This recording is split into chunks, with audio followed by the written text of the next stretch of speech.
Hello, welcome back to my channel. Here I am going to be drawing 3 tulips, and I'm going to be doing a single line, but I'm going to be using both my hands.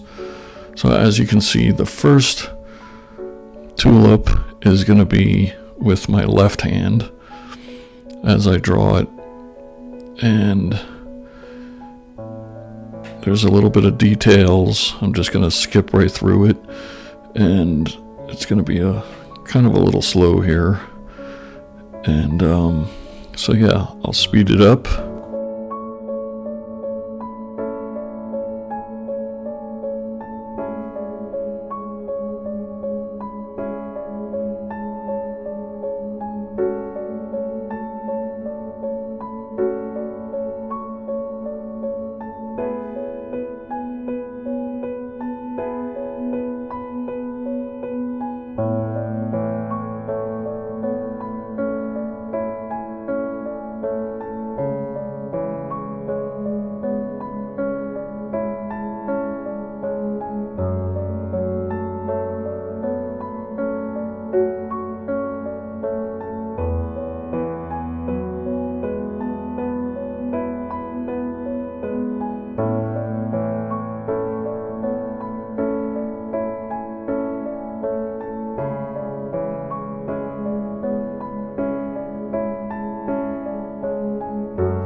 Okay, here I am again.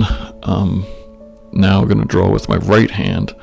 As you can see, this is my dominant hand, but it's a little shaky sometimes. As you can see, the little wiggle lines here in a minute.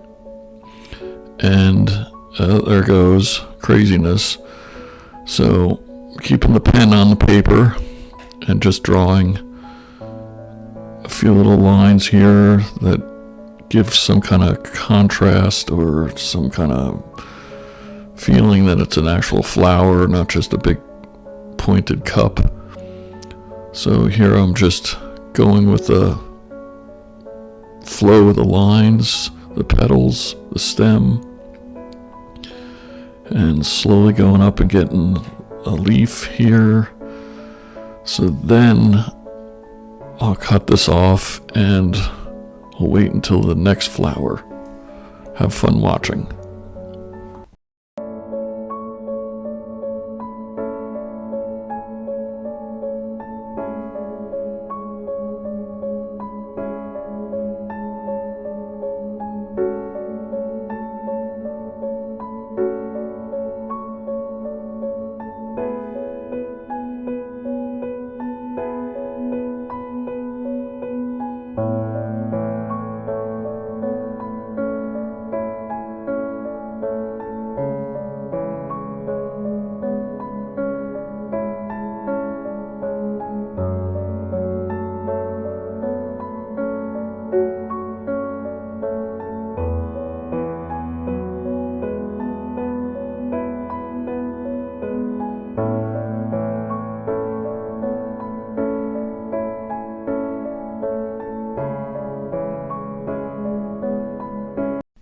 Okay, here we are back at the third flower, and I'm drawing it with my left hand.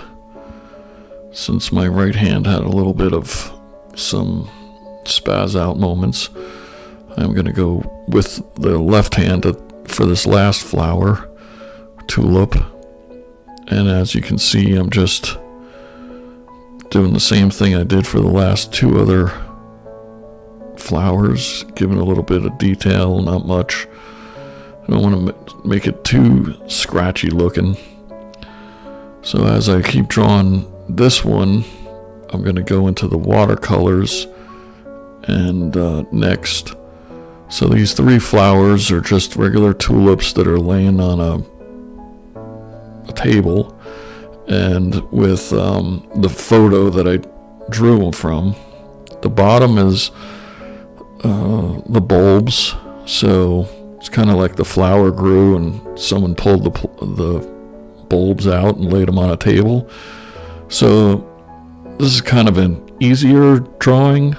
You can just try it as a challenge with both hands. One of these days I'll do both at the same time, see how that comes out.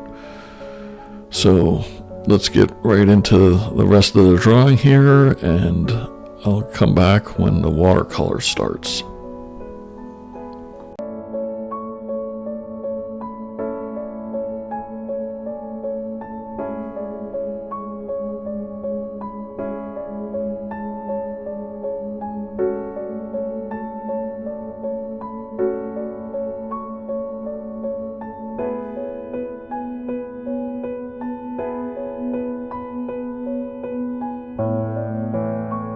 So here we are at the watercolor stage, step 2, and here I'm just filling in the flower with some pinkish color. I'm not sure. I'll look on the box the colors I'm using.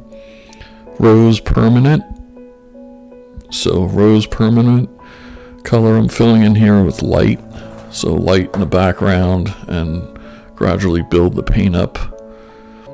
So I'm using new watercolors here. They're called Winsor Newton Cotman Watercolor Studio Set with 46 colors. So here I am just filling in the flower with the permanent rose, and now I darken it up and add a few other colors to it. Like, I'm probably not going to pronounce any of these words right. So, rose madder hue, a little purple lake, permanent rose, obviously, and alizarin crimson hue. So, I'll be using those 4 colors, and then I'll be using emerald green, hooker's green dark, hooker's green light, sap green, viridian hue, and a little bit of lamp black and ivory black. So those, and then the browns, Van Dyke brown, a light red and burnt umber, and a little sepia. You can tell that I don't know my paints. So here I'm going to zoom in to see the colors that I darken up here, so you kind of get an idea where I'm painting. So the brush I'm using is a water pen. So the little blue tube you see, you fill that with water, and then you just dip it in on the little paint in the paint there, and just squeeze as you're brushing it on. So I'm doing wet to dry, so the paper is not wet. So it's just basically I'm doing an illustration. So I'll speed this up a little so you don't have to hear me keep on rambling away. If you just want to sit back and relax, I'll just turn up the, speed it up a little bit here.